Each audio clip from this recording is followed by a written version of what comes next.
Hi guys, welcome to the Pakistani family entertainment. तो कैसे हैं आप? मेरा नाम है और खुर्रम। मेरा नाम है वजह। तो यार भाई साहब, आज का वीडियो बहुत ही बड़ा होने वाला है। आज हम रिएक्ट करने वाले हैं भगवान कृष्ण ने जैसे ही मृत्यु को प्राप्त हुए 8 लोगों को किया जिंदा, देखकर 56 इस्लामिक देशों के उड़ गए हो। हैं?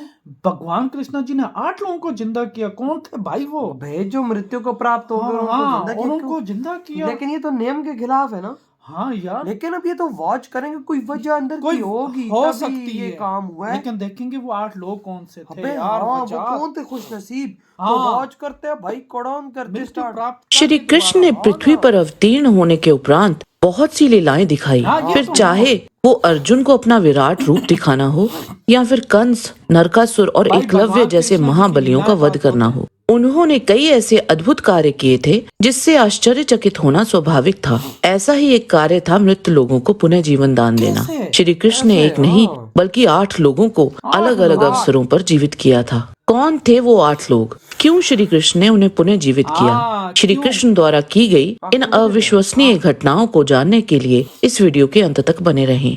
ओम गणपति चैनल में आपका स्वागत है। अगर आपको ये वीडियो पसंद आए तो इसे लाइक और हमारे चैनल को सब्सक्राइब अवश्य करें। महाभारत सभा पर्व अध्याय 21 के अनुसार जब श्री कृष्ण और बलराम जी ने अपने गुरु सांदीपनि से अपनी शिक्षा पूर्ण कर ली तो उस समय उन दोनों भाइयों को अस्त्र विद्या में निपुण देखकर विप्रवर सांदीपनि ने उन्हें गुरु दक्षिणा देने की आज्ञा दी। सांदीपनि जी बोले, मेरा पुत्र इस समुद्र में नहा रहा था। उस समय तिमी नामक जल जंतु उसे पकड़कर भीतर ले गया और उसके शरीर को खा गया। तुम दोनों का भला हो, मेरे उस मरे हुए पुत्र को जीवित करके यहाँ ला दो। यद्यपि उनकी मांग बहुत कठिन थी, तीनों लोकों में दूसरे किसी पुरुष के लिए इस कार्य को करना असंभव था, तो भी श्री कृष्ण ने उसे पूर्ण करने की प्रतिज्ञा कर ली। जिसने सांदीपनि के पुत्र को मारा था, उस असुर को उन दोनों भाइयों ने युद्ध करके समुद्र में मार गिराया।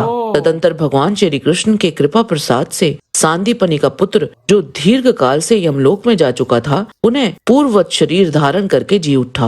वह अशक्य, अचिंत्य और अत्यंत अद्भुत कार्य देख सभी प्राणियों को बड़ा आश्चर्य हुआ। तत्पश्चात गुरु पुत्र को लेकर भगवान ने गुरु जी को सौंप दिया। उस पुत्र को आया देख सांदीपनि के नगर के लोग ये मान गए कि श्री कृष्ण के द्वारा ये ऐसा कार्य संपन्न हुआ है जो अन्य सब लोगों के लिए असंभव और अचिंत्य है। भगवान नारायण के सिवा दूसरा कौन ऐसा पुरुष है जो इस अद्भुत कार्य को सोच भी सके?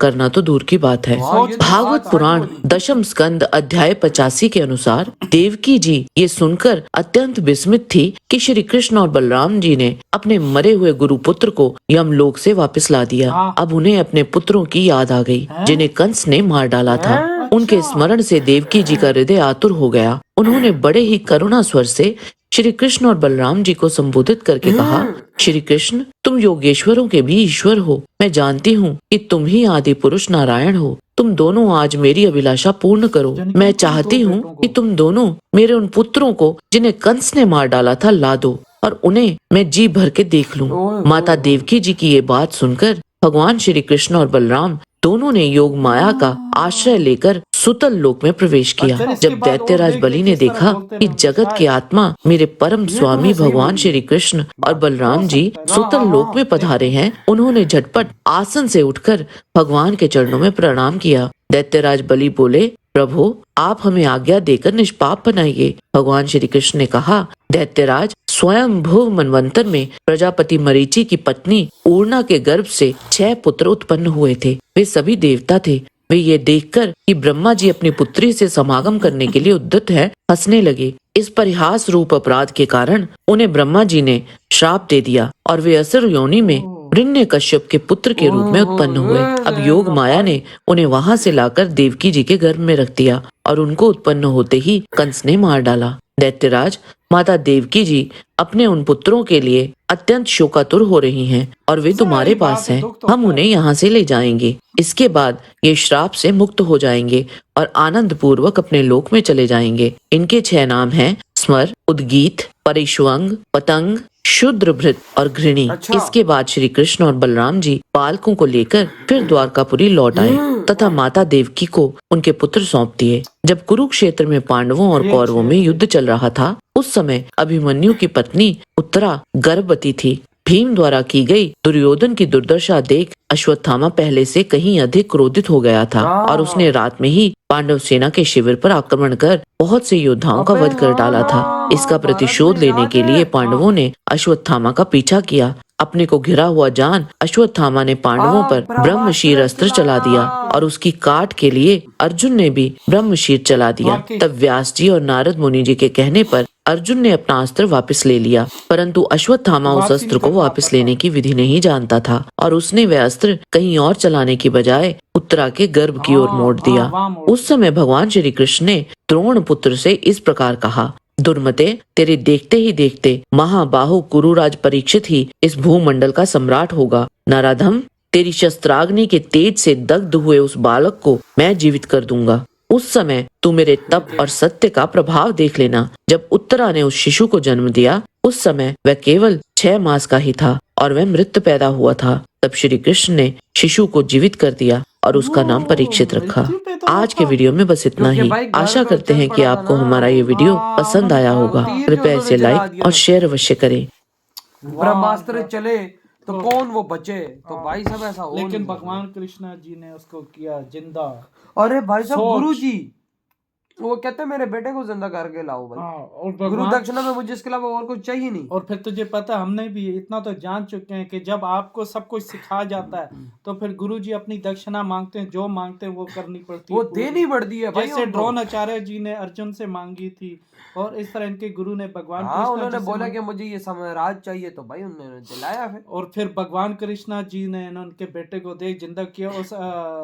उससे लड़के तो देखना उसके बेटे को वही ले ना। आए भाई फिर वापसी। देवकी माँ जी ने देखा, उन्होंने भी बोला यार मेरे बच्चों को जो कंस ने मारा, हाँ, तो भाई 6 साहब को। वो भी मुझे देखने हैं भाई साहब, जाहिर उनको जिंदा करना पड़ेगा। भाई, फिर भगवान कृष्ण जी को बुलाया, बड़े उन्होंने फिर बेदर्दी से मारे थे ना यार वजह, बड़ी बेदर्दी से कंस मामा ने मारे थे ना। देख ओए, रहा भाई था मैं तो कहता हूँ ऐसा जुल्म तो भाई कोई नहीं जो करता जिस कंस तरह उस मामा तरह- उस ने तरह उसने किया था। एक जो बच्चा पैदा होने वाला हो उसको मार दिया जाए। सोच उस माँ पे क्या गुजरेगी। 1 नहीं, 2 नहीं, 3 नहीं, 6 बच्चे यार अंदाजा कुर्बानी दिए देवकी माँ ने यार। तू देख लो। और उसके अंदाजा। बाद फिर भाई साहब अपना जो ब्रह्मास्त्र चलाया था, ओए हो उसमें देखना वो जो जाके सीधा घर में लगा था हाँ, वो। अभिमन्यु हाँ, जी हाँ, की। क्योंकि वाइफ की, क्योंकि भाई जाहिर बात है उसको वापस तो लेना आता नहीं था। हाँ। फिर उसे कुछ तो करना था। फिर भाई उसने साहब उधर उसने- मोड़ दिया, लेकिन भगवान कृष्ण जी ने भी बोला कि मैं बचाऊंगा इसको। और भाई उन्होंने फिर उनको जिंदा किया उस छोटे यार बच्चे ये को। देखना भगवान कृष्णा जी, यार भगवान कृष्णा जी की भी लीला अद्भुत है, कुछ भी कर सकते हैं भाई। देख ले जाहिर बात है। भाई, देख ले किस तरह से जिंदा किया। हाँ, तो जाहिर बात है। फिर देखो ना गुरु दक्षिणा जी, फिर देवकी माँ ने भी तो बोला है ना कि यार मेरे भी 6 बच्चों को करो। बिल्कुल। और भाई गुरु जी ने जब उनका बेटा वापस आया, सारे इलाके के लोग आ गए। उन्होंने कहा भाई ये तो भगवान कृष्ण जी कर और सकते कोई हो। कर ही नहीं सकता। और साथ में बलराम जी भी, दोनों है कि है ना, एक तरह से समझो। वो और क्या, मतलब और भगवान भाई विष्णु साहब, जी और बलराम जी। वो कहते हैं ना कभी जिसके- कभी करना पड़ता है। हाँ, और दोनों बड़े महायोद्धा हैं। भगवान बिल्कुल विष्णु भाई, जी तो एक बिल्कुल। अलग है, लेकिन बलराम जी भी कम नहीं है ये भाई तेरी साहब। बात 100% करेक्ट है। तो भाई आपके क्या थॉट है इस बारे में? ये पहली दफा हमें पता अब चला मैं है भाई आज मुझे कि खुद भगवान कृष्णा जी ने 8 इन लोगों को जिंदा किया। देख सही कहा। तो भाई आपकी क्या थॉट है इस बारे में? इधर वीडियो खत्म करते हैं। तो बाय।